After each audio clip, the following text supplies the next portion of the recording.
Jaya Radha Madhava Kunja Bihari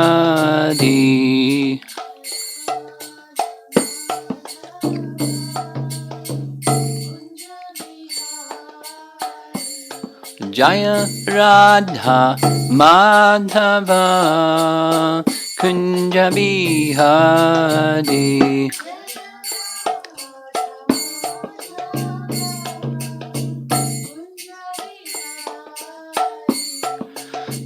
Gopi Jana Balabha Girivardhari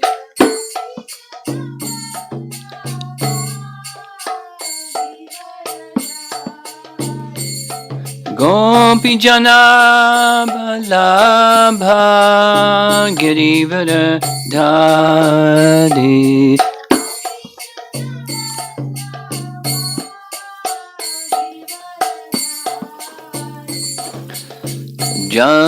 Jasodanandana Brajajanarandana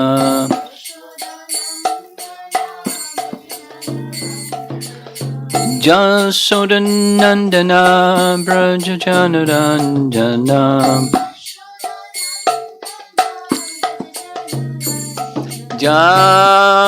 Jamunatira Vanachadi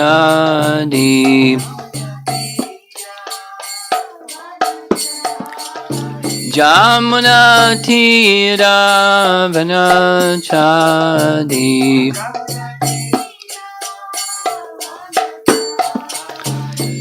Jaya Radha Madhava Kunja Bihari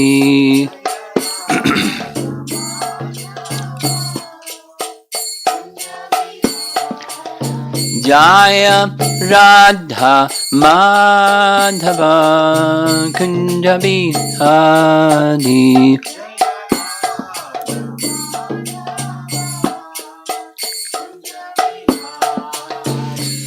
Gopi Jana Balabha Girivardhari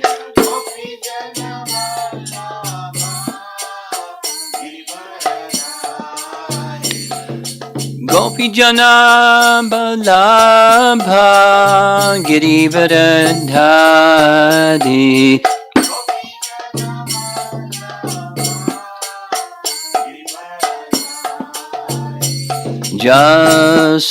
Jasodanandana Brajajanarandana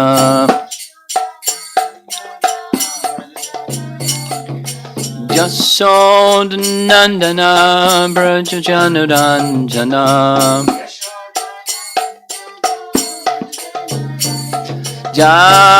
Jamunatira Vanachadi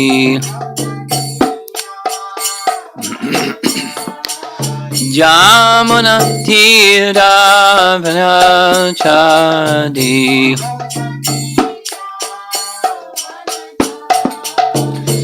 Jaya Radha Madhava Kunja Bihari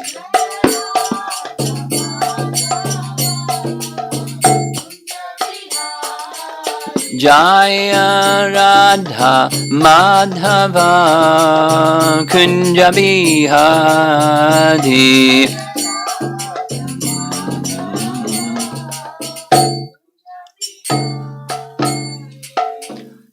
Jayom Vishnupad Paramahamsa Parivajagacharya Astatarasatasi Srimad His Divine Grace is Bhaktivedanta Swami Srila Prabhupada Ki Ananta Koti Vaishnavrinda Ki Grantaraj Srimad Bhagavatam Ki Gaur Pemanandi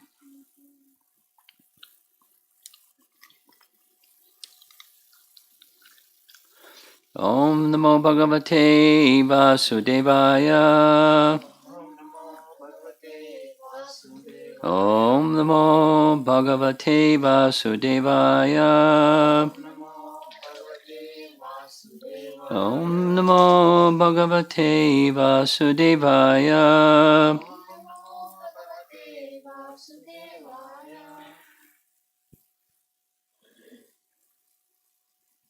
So we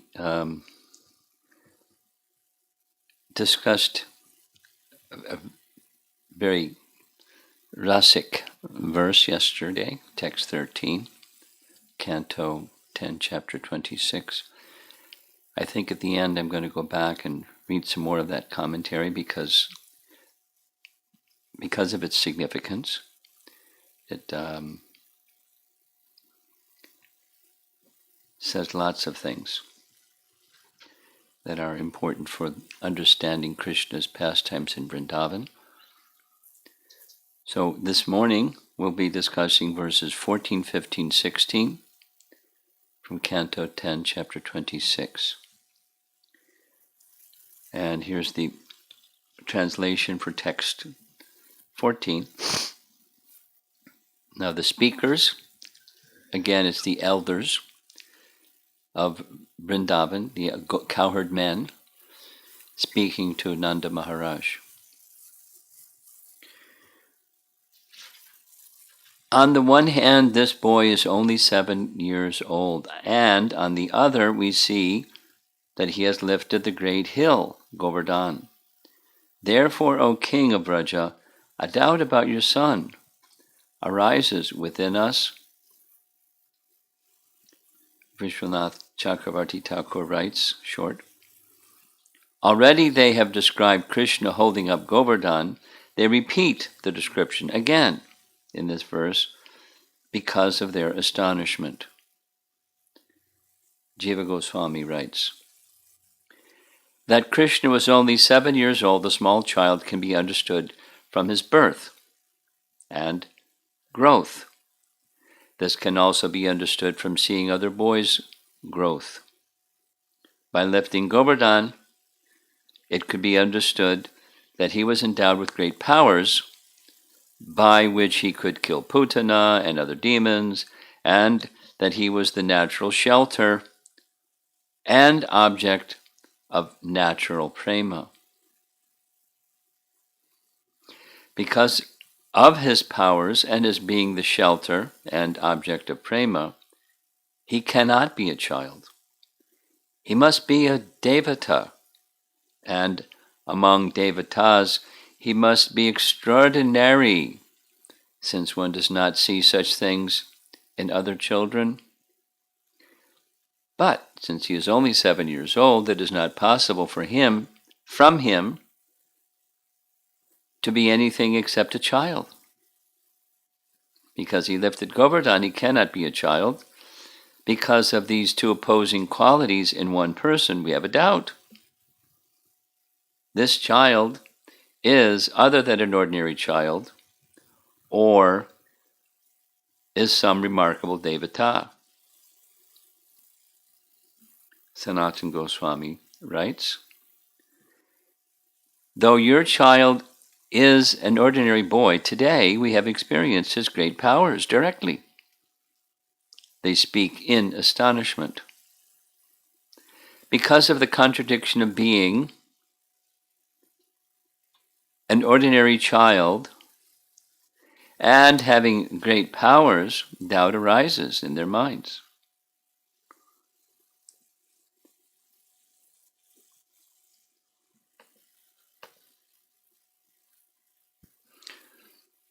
This is his aspect as a normal child. Holding up Govardhan is his aspect of great power. Since an ordinary child cannot hold up a big mountain, there is a great contradiction. Because of this, we see him as a child and as the Lord. But that perception is also contradictory. Thus, we have a doubt. Though he is the source of avatars, avatari, parentheses, showing sweetness, he manifests as an avatar, showing powers. sweetness. This is Sanatana Goswami. One side is sweetness, avatari, indicating sweetness, and the other is showing powers, that's avatar. Though he is an avatar appearing in this world with powers, he is the source, avatari, showing sweetness. But we cannot be sure, because he definitely shows ordinary aspects, and aspects as the Lord. Paragraph. Because he has manifested with powers, tasmat, we do not have fear, shanka. Thus we cannot give up our attraction to him. Paragraph. O Lord of Braja, because you control Braja, everyone here is fortunate. Because you are the Lord of all of Braja, you can destroy our doubt. Because he is your son, that doubt does not arise. Because he is repeatedly described as the son of Nanda, doubt does not arise that he is the Lord or the son of Vasudeva. Attachment for those forms does not arise. We cannot give up attachment because he is your son. This attachment is unconditional. Nirupadi. He exists eternally as your son. Attraction to him because of his form and qualities, which are upadis, are also unconditional. Nirupadi. The eternal nature of his qualities will be discussed elsewhere.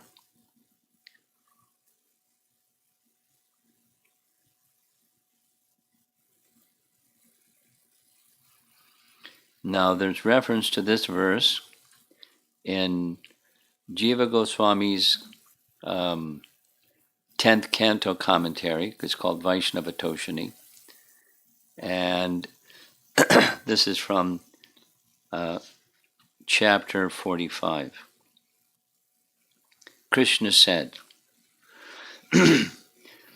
Dear Father, because of us, your two sons, you and Mother Devaki always remained in anxiety and could never enjoy our childhood, boyhood, or youth. Paragraph. Krishna addresses his father first, Vasudeva, since he is more prominent. He addresses him as father to arouse within him, Vasudeva, paternal affection. Since Vasudeva did not have strong affection because he had knowledge of Krishna as the Lord. In saying that they could not enjoy his Kaishore period, he means that they could not enjoy his full Kaishore period, but only part. He does not mean to say that he has now passed the Kaishore period, since it is said Kaishore Napa Yovanau, they attained Kaishore period, but did not yet enter the Yovana period. They had just begun their Kaishore period. One should consider the order of their age. According to the people of Braja, he lifted Govardhan when he was only 7 years old. Referring to this verse that we just read this morning, text 14, translation.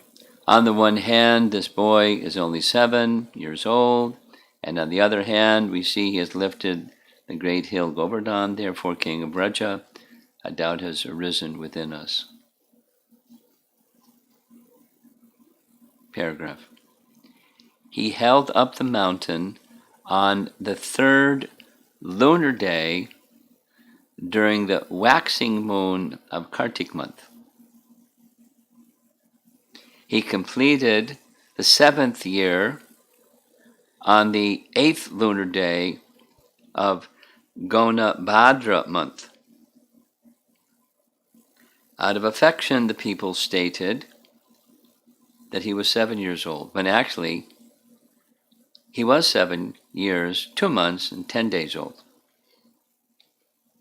Taking that date as a marker, one should calculate the age at which he performed the previous pastimes. One should also consider the following statement and the example of quick development seen in a prince.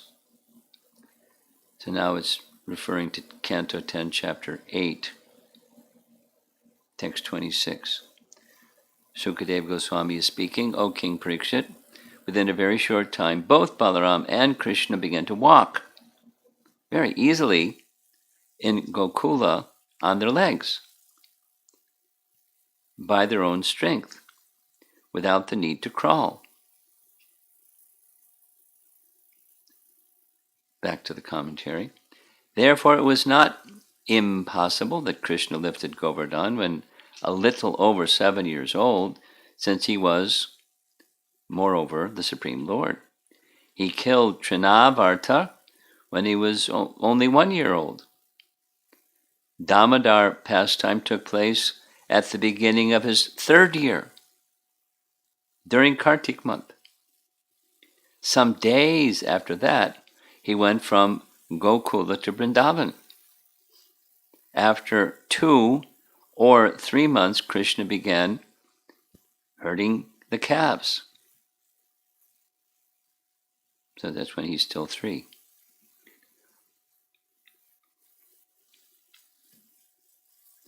While herding the calves, he killed Vatsasura, Vakasura, and Vyomasura. When the 3rd year was complete, and he entered his 4th year, in the autumn season, Brahma stole the calves and cowherd boys. So there it is, 4th year. He entered Poganda period at that time. However, it is said, quoting Canto 10, Chapter 12, "O great sage, how could things done in the past have been described as being done at the present? Krishna performed this pastime of killing Aghasura during his Kaumara age. How then, during his Poganda age, could the boys have described this incident as having happened recently?" Now this is Canto 10, Chapter 12. Chapter 12 is the chapter before killing of the Aghasura demon.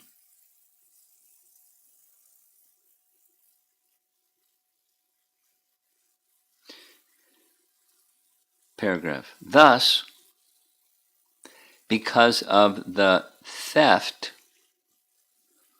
there was delay in Poganda manifesting. Poganda age appeared when Krishna was 5 years old. He began herding the cows graduating from calves to cows. He began herding the cows on the 8th lunar day of the waxing moon of Kartik month. In the summer of the 5th year, he subdued Kaliya. In the 6th year, he had fun herding the cows. In the beginning of the 7th year, he entered Kaishore period. At that time, he killed Denuka on going to the forest of ripe tal fruits. That evening, the gopis showed first signs of love for him. Quote, this is chapter 15, the next chapter after we finish Brahma's prayers. Chapter 15. When with their bee-like eyes the women of Vrindavan drank the honey of the beautiful face of Mukunda, and thus they gave up the desires, the distress they had felt during the day because of separation from him. The young Vrindavan ladies cast sidelong glances at the Lord, glances filled with bashfulness, laughter, and submission, and Krishna, completely accepting these glances as a proper offering of respect, entered the cowherd village. Paragraph. The pastimes of subduing Kaliya and killing Dhenuka are narrated out of order. In the summer of the seventh year, Palamba was killed.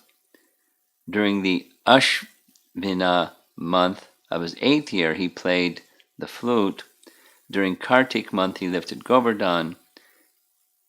This is when the inhabitants exclaimed that he was only 7 years old. Wow.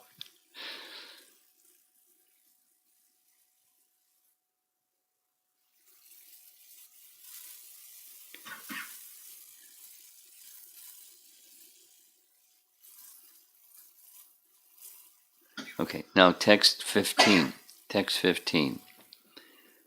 BBT translation and purport. Nanda's going to reply, "Oh, cowherd men, just hear my words and let all your doubts concerning my son be gone. Some time ago, Gargamuni spoke to me as follows about this boy." And the BBT purport. Srila Sridhar Swami comments, quote, "The words previously heard from Gargacharya awakened Nanda Maharaj to the truth about Krishna, and thus, by Nanda's constantly remembering his activities, all thoughts about their being impossible ceased in him.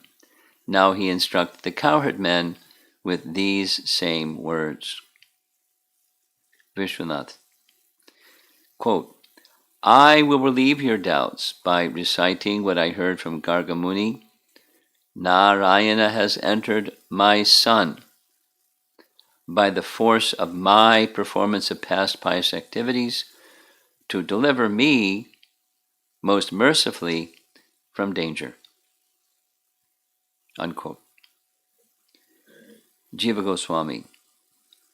Fearing that there would be a decrease in affection because of fear and respect, in realizing that Krishna was the Lord, by directly revealing that he had directly appeared to display unlimited qualities of the Lord, Garga had not directly stated Krishna's supreme position of power. Nanda informed the cowherds by Garga's words, which he understood to mean that Krishna was a child, but he had some extraordinary qualities similar to the Lord. "You should hear my words, which are potent. Since I heard from Garga, your doubts should disappear about this boy. He makes it understood that Krishna is his child by using the word Arbake, this boy. Your doubts about your son should disappear.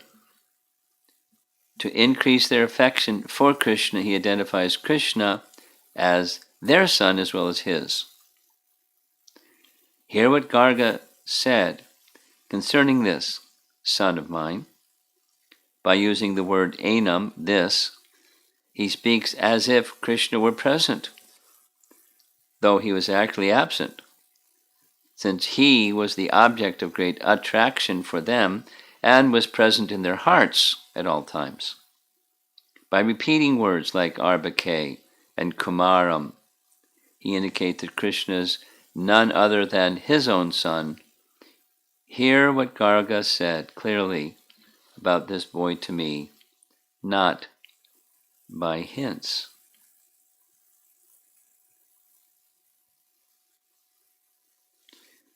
Then reference to this verse appears in Priti Sandarbha, Jiva Goswami. In answer to the question, Nanda speaks using authoritative words to resolve Krishna's powers. This indicates that sweetness is their permanent realization. Swabhava Siddha. We're getting, the commentary gives us this insight into different ways of regarding Krishna and how those who are Brajbasis, that is, they're absorbed in his Madhurya feature or his sweetness feature, how they view his opulences, so it's stimulating our understanding of how to view Krishna's pastimes. Swabhava Siddha. Swabhava is a term that's used in the process of creation.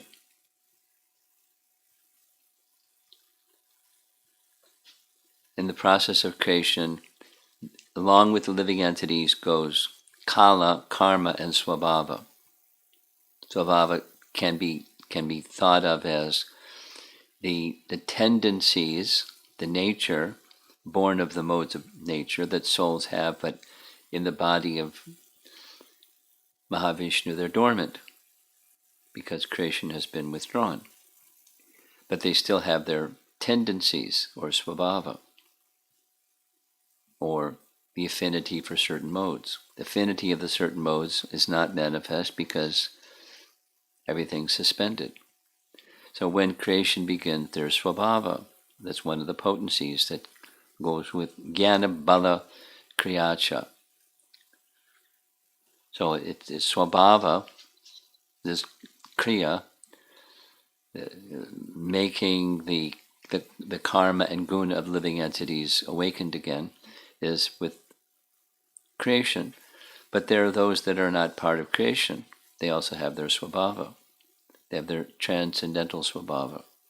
And their transcendental swabhava is attracted to the sweetness aspect of Krishna. So when Krishna is exhibiting the Aishvarya feature,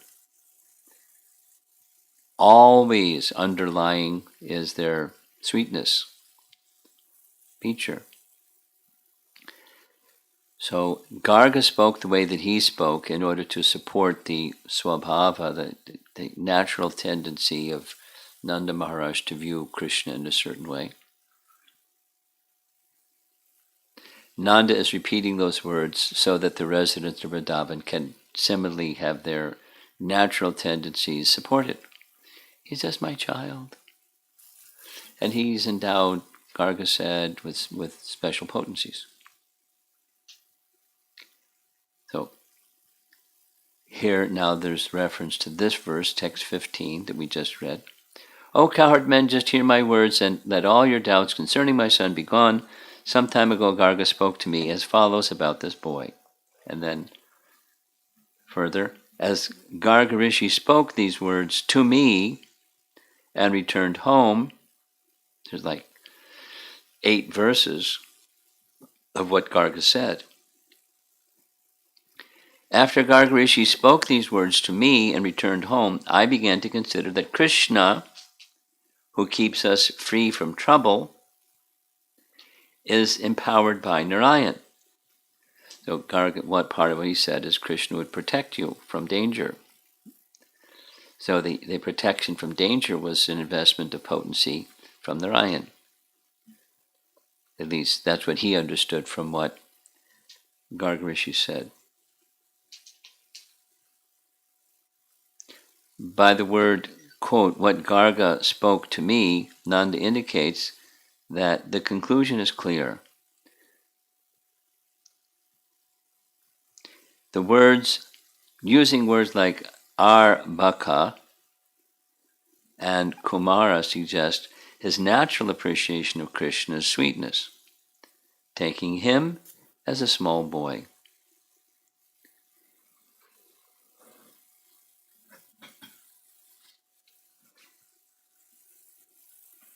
So we're going to now move on.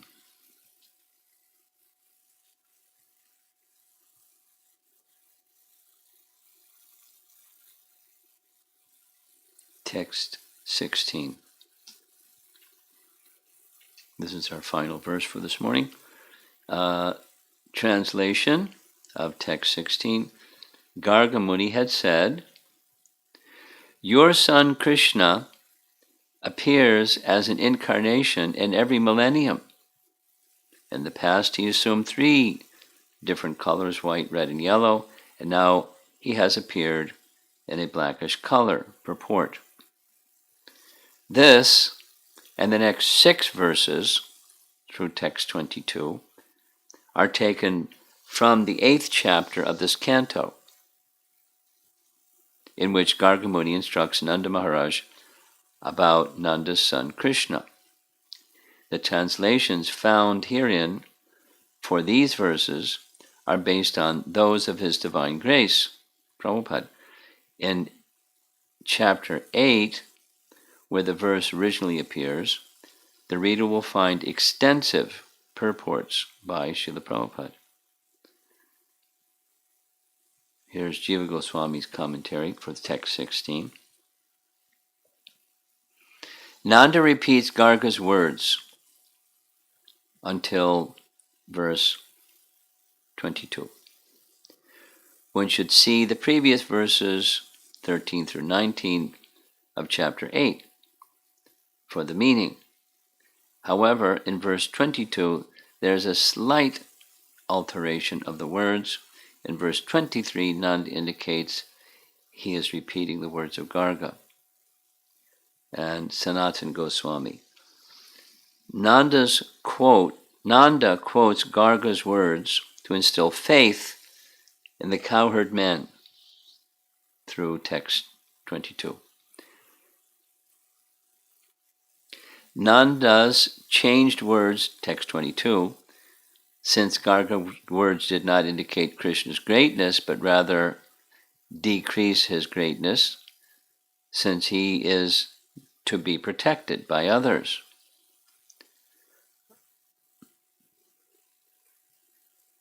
He goes through some Sanskrit considerations. He is saying, do not be astonished by his astonishing activities. They were aware of Garga's words previously, for after killing of Baka, they said, chapter 11 of Canto 10, the words of persons of full knowledge of Brahman never become untrue. It is very wonderful that whatever Garga Muni predicted, we are now actually experiencing in all detail. However, now the words taken together in 7 verses has special significance.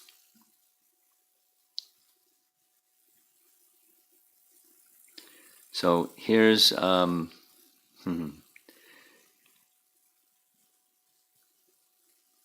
Canto 10, Chapter 8, starting with text 13. Do you want to hear all this? Yeah. This is Garga speaking to Nanda. The first one. Your son Krishna appears as an incarnation in every millennium. Then it gives the other 3 colors.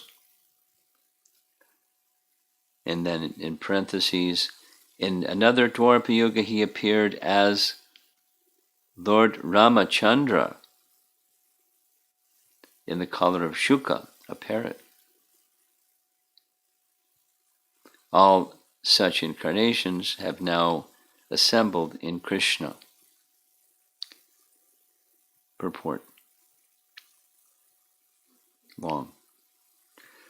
Partially explaining the position of Lord Krishna and partially covering the facts, Garga Muni indicated, quote, Your son is a great personality, and he can change the color of his body in different ages. The word granataha indicates that Krishna is free to make his choice.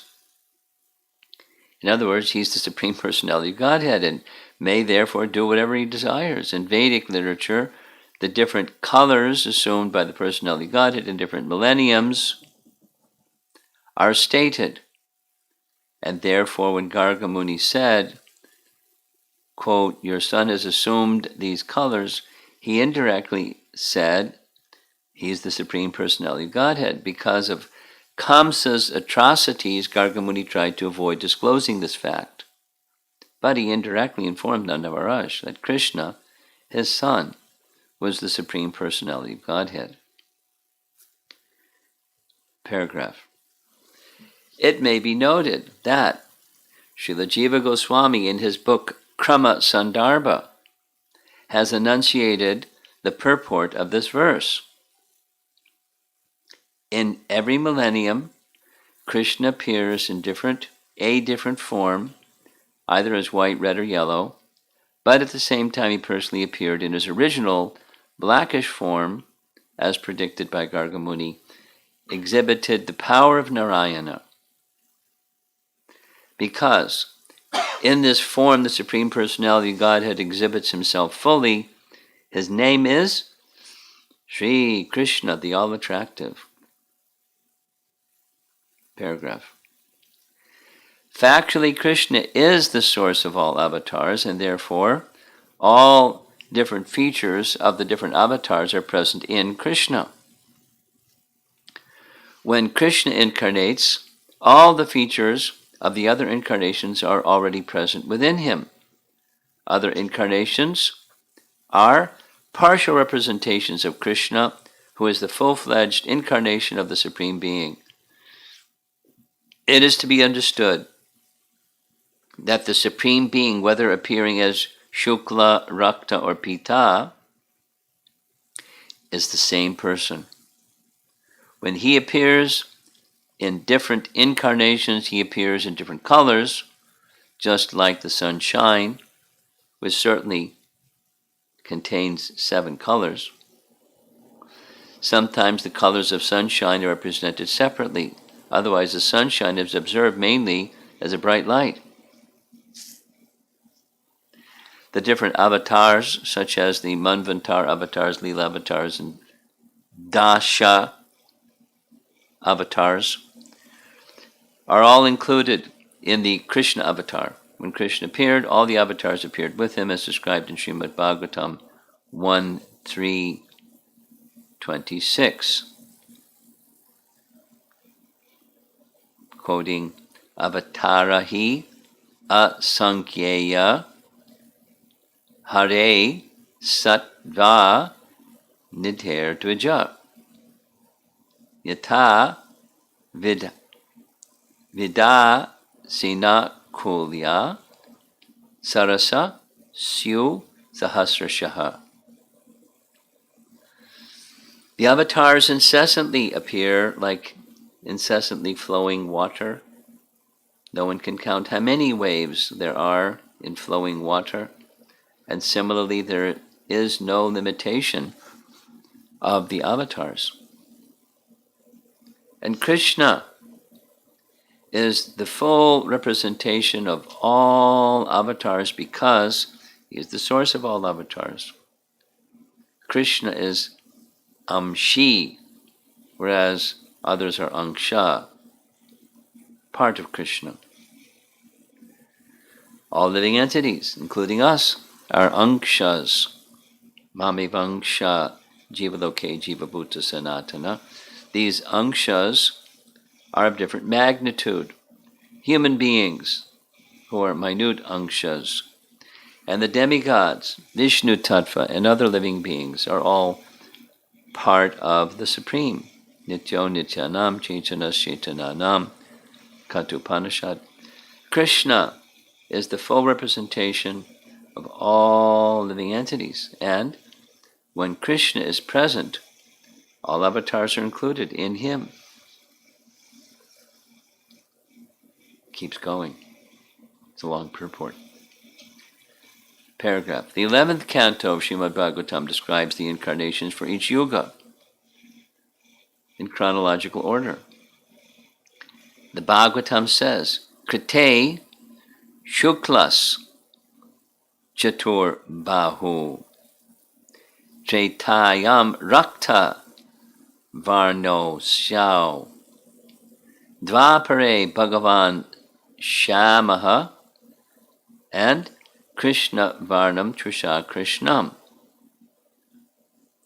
We actually see that in Kali Yuga Bhagavan has appeared in Pita Varna, or a yellow color, as Gaurasundara, although the Bhagavatam speaks of Krishna Varna.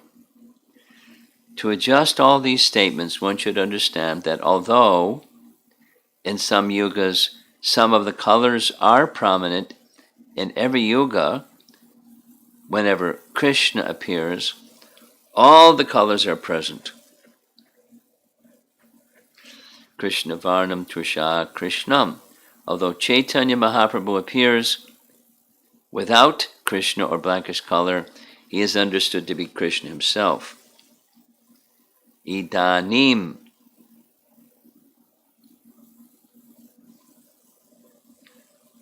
Krishnatam Gataha. The same original Krishna, who appears in different Varnas, has now appeared. The word asan indicates that he is always present. Whenever the Supreme Personality of Godhead appears in his full feature, he is understood to be Krishna Varnam, although he appears in different colors. Prahlad Maharaj states that Chaitanya Mahaprabhu is Chana, that is, although he is Krishna, he is covered by yellow color.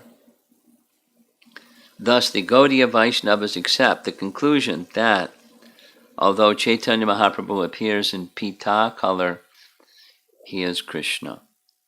In quotes 11.5.32, that Krishna Varnam Trisha Krishna.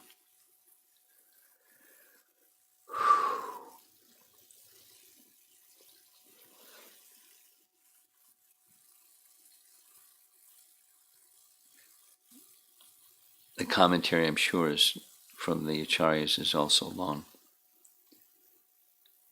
I'll read. Vishwanath Chakravarti Thakur commenting on 10.8.13. So this is Garga's words to Nanda.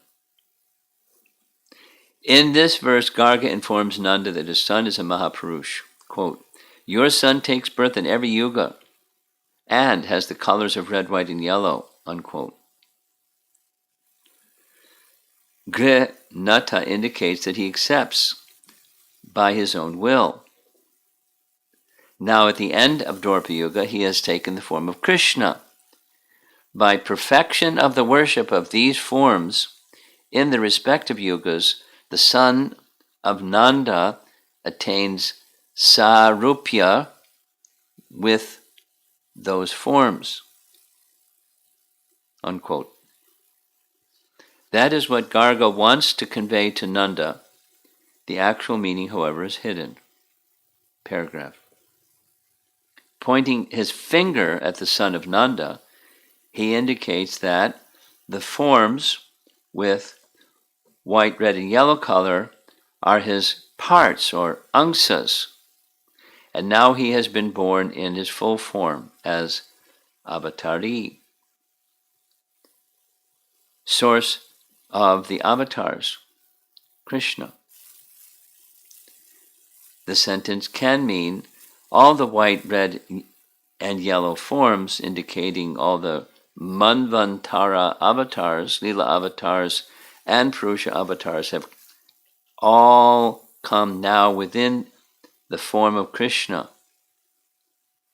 The Asmi has appeared with all the Angshas within himself. Paragraph. In the 11th canto, it is stated that the Lord comes in Satya Yuga in white color, in Treta Yuga in red color, and in Dwapara Yuga in Shama color, and in Kali Yuga in Krishna color. Specific colors and names are linked to specific yugas. Taking that statement into account, then does the yellow color, as mentioned in the verse, belong to an avatar or not? Paragraph.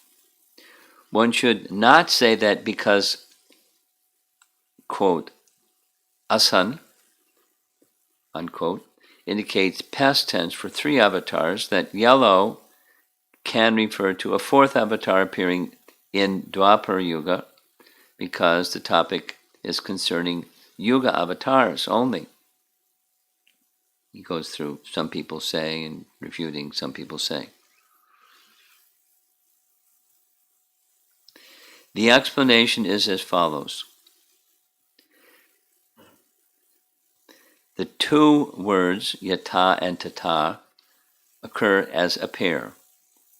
Whether they both appear or only one appears, the other must be understood. In this case, the sentence should read, quote, just as yata, now in Dwapara Yuga the source of avatars appears, attracting all within himself with black color, Krishnata.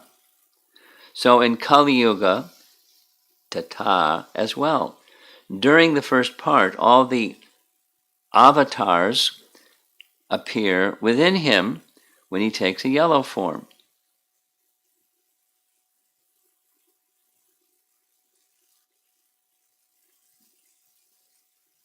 Okay.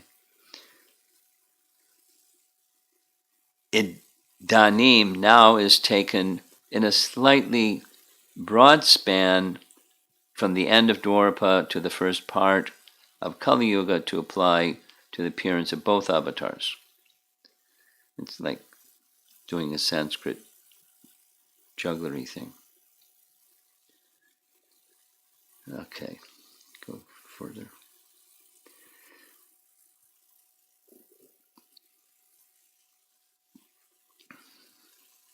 The yellow form is mentioned in Mahabharata, he quotes. Though this mention is in Mahabharata, it is not mentioned clearly in other places in Scripture. The reason is that this is a secret matter. Prahlad mentions that in an indirect way in the 7th canto, quote, because the Lord appears in a hidden way in Kali Yuga, he is addressed as Triyuga, unquote. Because he is hidden, his color and mood being covered by other colors and moods, contemporary people cannot recognize him. The reason for this invisibility is Krishna desired to know the sweetness of prema by merging with Radha's body, taking up her emotions and color. Parentheses, she is the most secret of all. Paragraph. This secret is known to the Gaudiya devotees. Bhagavatam 11th canto says, Nana tantra vidhanena kalau vapi tata shrinu Krishna varnam trisha Krishna. The hidden meaning of this pramana, which appears in the discussion of Yuga avatars, is proved as previously in an esoteric way. And so it goes back and forth. I think we get the picture.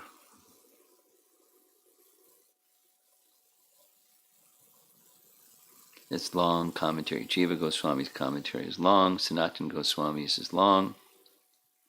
And that's only text 8, and we have to go through so many more.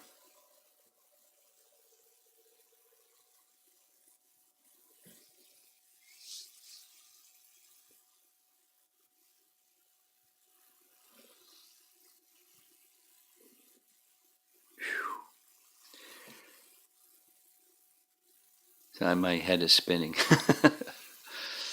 our how precise our acharyas are to make sure that misunderstandings are cleared with proper understandings. So obviously it's an important section because it's being repeated verbatim. What was said in chapter 8 is being repeated in chapter 26. That's important. I think most prominent is, as already stated, what Garga's words were doing. It was giving definition to things. Who is Krishna? That's what astrologers are. That's their occupation. At the same time, so he's not deceiving, but at the same time he's preserving this language is being used, the natural mood of the resident of Vrindavan. The natural mood is the sweetness mood, that is to see him not as divinity, but as our jiva, or our son. So he's disclosing, in a certain way, the divinity. He appeared, the translation reads, he incarnation, but he appeared in previous ages of different colors. So we're hearing, this is by his will. But, we wouldn't know that's what it means unless it was explained, because different colors can be different colors without necessarily, I choose this one or that one. So the divinity is being revealed in truth, but his divinity is being concealed at the same time. So Nanda has taken the revelation as is already described. He's a jiva that has powers of Narayana for the purpose of protecting the residents of Braja. Me, Nanda, as a king, then the other residents of Braja. This boy will do that protection program with powers that resemble the powers of Narayana. Now, he doesn't say he is Narayana, he has powers like Narayana. So he's concealing, at the same time, he's letting him know that the boy will be like this, and that recollection apparently was when Bakasura was killed, they already knew, and now he's repeating it because it's supporting their sweetness aspect, and it's okay. He's my son, he's your son, you have affection for him. That's the sweetness part, because that was like astonishing to them. We feel affection for him, and he feels affection for us that's unwavering. So how is this? Garga's words are to preserve that sweetness, mood, and not disturb it, not eclipse it with the majesty mood. Although he's exhibiting majesty opulences, the sweetness is being preserved. It's very clever, Garga Muni, very, very clever. And, unpacking the words, it can mean this and it can mean that, and he's not lying, but he is supporting their mood, because he was engaged to present the names, name giving, and with that the horoscope. So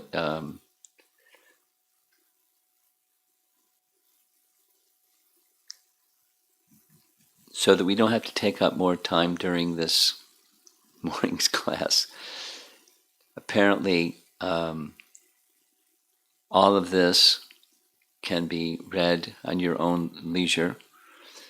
Chapter 8 of Canto 10 starting with the early section where Nanda's words are spoken, and lengthy Prabhupada's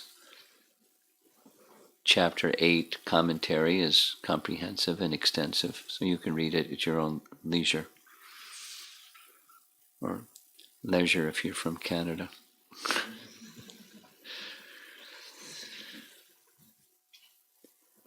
So let's see if there's some discussion.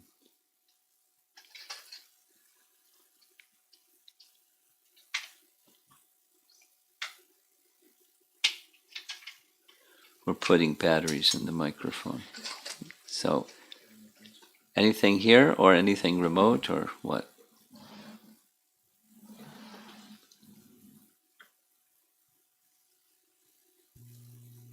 Maharaj, I had a question or thought. When you were speaking about Swabhava, when you shared about Swabhava, how this is like affinity for certain modes. I also remember hearing in one of the Vyasa Puja lectures a few years ago about giving up or letting go of our Swabhava and becoming a servant of Krishna, that theme. My thoughts are like a contemplation and question is, what I am now is because of some desires that I had in the past, and that's the manifest, like what I'm right now with the particular tendencies and mind and body and all that. Yeah. So, but now this has become this is like my swabhava, and at some point it feels like it's just like a cycle. Desire and getting some particular nature, again this nature itself feeds some desires, again it's going like a cycle. And now when I engage my swabhava in some services of some services and in Krishna consciousness, I am just like wanting to get some more clarity and your words about, while engaging my tendencies in serving Krishna, what should I be conscious about or mindful of, so that I can, so that this cycle will be discontinued of just the desire swabhava cycle. Well, Krishna's words to Arjuna in Bhagavad Gita, Mamanusmara Yudhyacha. Engage in your prescribed duty. That's how it Prabhupada translated specifically as Yudhya Cha, that's Arjuna's duty, fighting. Yudhya means fighting. And ours is whatever it is according to our swabhava, or psychophysical nature. So we engage in activities in the world according to our nature, not suppress or deny, but acknowledge, and that is to say, conforming to theistic conduct. We follow Daivi Varnashram, theistic conduct according to the codes of the Vedas given by Krishna.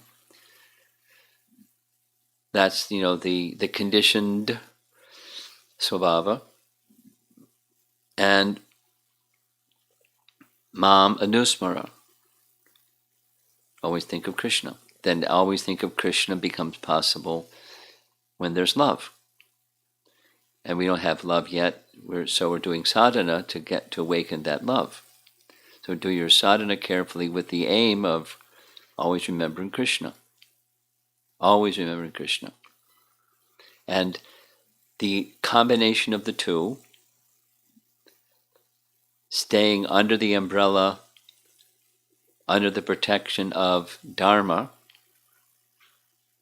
that is, our psychophysical nature, conforming with, in harmony with, in submission to the prescribed ways of engaging ourselves according to our nature, which is different for different natures. Within that incubation chamber, we're growing remembrance of Krishna by devotional practices. And Bhaktisiddhanta describes very nicely in Brahma Samhita, something like verse 58. When we do that, those two things, then the activities, according to our psychophysical nature, are as purifying as the direct devotional activities. That is to say, one's body, which means senses, the subtle senses, become purified, because the subtle senses are, along with the mind, those 6 or 11, those tendencies are what are described as conceptions of life. The material conceptions become gradually reduced. So one may still continue according to one's nature, but one is not propelled, using your word, cyclical, propelled and propelled and propelled and propelled. So that propelling force subsides. The conditioning, Mayic, this is me sense subsides. And then one has more freedom. And then the more freedom doesn't mean I stop doing my duties. More freedom means I'm less propelled or compelled by my conditioned nature, and I'm doing my duties because they're duties. But the remembrance of Krishna part becomes more clear. Bhakti is awakening, that spirit of doing all things for Krishna becomes more prominent. And then as that evolves further, then one can do anything. Like, a practical example, there's this celebrated photograph of Jayapataka Maharaj plowing a field behind an oxen, where Prabhupada was saying, teach by example. He's not a plow department guy, but he was teaching by example, plowing the field behind an oxen. So we may start to do things that are not our nature for the purpose of serving Krishna, teaching by example. So that can start earlier. It doesn't have to, be at a more mature stage. We may do some things that are, at least our senses, it's not really our nature, but we do because it's useful for Krishna's service. For example, supposing somebody's shy. So somebody that's shy, to go on Harinam Sankirtan or book distribution or public speaking, it's panic or fear. It's like, I'm not doing that because it's not my nature. But we do anyway because it's what Krishna wants, and so we do it. And there's purification, other kinds of purification. So the goal is the dedication of all things to Krishna, and the things and the outcomes of those things, the fruits of those things, karma yoga, karma pala tyag, and that purifies our psychophysical nature and helps break that cycle that you were speaking about. So it's the karma yoga principle is an element or subset of bhakti yoga. Dedicate the fruits of our activity to Krishna, it's yours. And that helps us become free from the cycle bondage. So the force, the principle behind our psychophysical nature becoming cleansed is the dedication unto Krishna. They always remember Krishna part. So we don't deviate from theistic conduct, engaging in prescribed duty, according to our nature. That's what prescribed duty means. And dedicated to Krishna. The activity and the fruits of the activity dedicated to Krishna. The bhakti principle. And that's how the cycle can be broken. The impelling force of the cycle. And then there's more freedom. And more freedom and more freedom and free. Bondage is broken.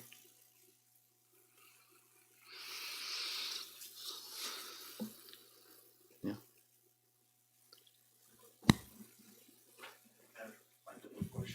Oh boy. Okay.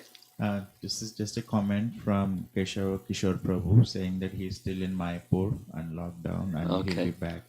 And thank you for the concern. And this is from Tirumala Nayak Prabhu. Yeah, okay. Tirumala Nayak Prabhu. Okay, I know. Is there any significance why Lord Krishna appears in different colors in different yugas, even though he can appear in same black color? What are the lessons to be learned? Visalaksha Prabhu. Yes, I know. Yeah. I don't know if there's a lesson to be learned. I suppose by reading those commentaries more, carefully, there may be some reason why there's different colors. And why specific colors for specific yugas, etc. There may be some reason, significance behind specific colors instead of one color, other than differentiation. But the answer to that question, the acharyas would have to say, and I don't know the answer. And I've not read anything where they have said. Kaning Manjari Mataji asks, many people do not know Mahaprabhu came to Kali Yuga in secret, as in not telling everyone that he was the personality of Godhead. Right. Why did he come in secrecy? And many people do not know that he is the supreme personality of Godhead. What's his reason for being concealed? Obviously, his being concealed didn't last too long. But for many people, it's still concealed. So why did he do it initially? Is because it assisted him in his pastime of teaching by example, in the mood of his devotee, how to surrender unto him. Sarvadharmam parityaja mamekam sharanam braja. It assisted him in fulfilling that purpose of mission, teaching, because it would be more difficult to understand he's Krishna serving Krishna than he's a devotee of Krishna serving Krishna. And this is from Adriana Dimitru. This is multi-part question. So we understand that in Kali Yuga, Lord appeared in golden color as Chaitanya Mahaprabhu and in Dwapara as Lord Krishna in Sham color. Please could you explain who did he incarnate as in what white color in Satyuga, and what was the bodily color of Lord Rama who appeared in Treta Yuga, please? Well, Lord Rama doesn't appear as the Yuga avatar. He appears in that Yuga with the color that he has. So the Shukla and Rakta, the Hangsa avatar is commonly referred to as the white avatar in Satya Yuga. And there are devotees who say, I haven't found any reference for red. And then it seems that one reference that I read that's Yagya in the Treta Yuga. So I think that answers the question. And this is from Prashant Pandey Prabhu. If you see Gopik Geet or some other prayers, then it appears that gopis knew that Lord Krishna is a personality of Godhead. But we also hear that Yogamaya covers them so that their rasa is not affected by their knowledge. How to understand it? I'd like to see the references before I would give an answer. And the final one, Arvind Lakshminarayan Prabhu from Chicago.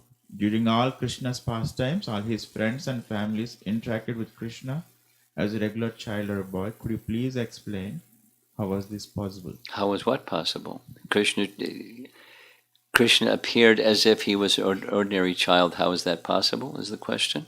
How was his friends and everyone interacted with Krishna as a regular child? Well, because of Yogamaya. Krishna wants to enjoy. And there's more intimacy when they don't see him as divinity. And so, because of the quality of their love, it worked. They were covered from seeing him as divinity, and they were seeing him as their friend. Even when he showed his divinity, lifting Govardhan Hill and so forth, they didn't see otherwise.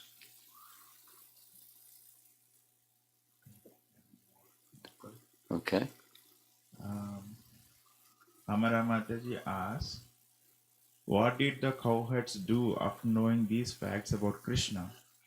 At my level, how am I supposed to engage myself after understanding these facts from this class and Lord Brahma's prayers? The first part is they had this very, very, very special regard for Nanda.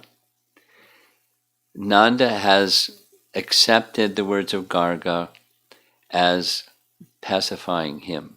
That is, he's my son. That is, he's a jiva, and he's showing special powers that Narayana has invested in him, my son, for the purpose of protecting us. So I, Nanda, have done some pious activities, and Narayana is arranging for my protection and protection of the Brijvasis, and he's doing that through my son, this jiva, by investment of potencies of Narayan. So something like that is what Nanda understands is his son. And so, they're relieved. It takes away their doubts and their anxiety, whatever. They adopt that view. So how is this going to affect Amara? Well, she now understands better how the Brijvasis regard Krishna's opulences. So when that lovely day comes, when she reaches the stage of spontaneous devotional service, she'll now be guided how to view the opulences of Krishna. Until then, it's just like, how wonderful is Krishna? Okay, that's it. Anything? No? Srila Prabhupada ki Jai.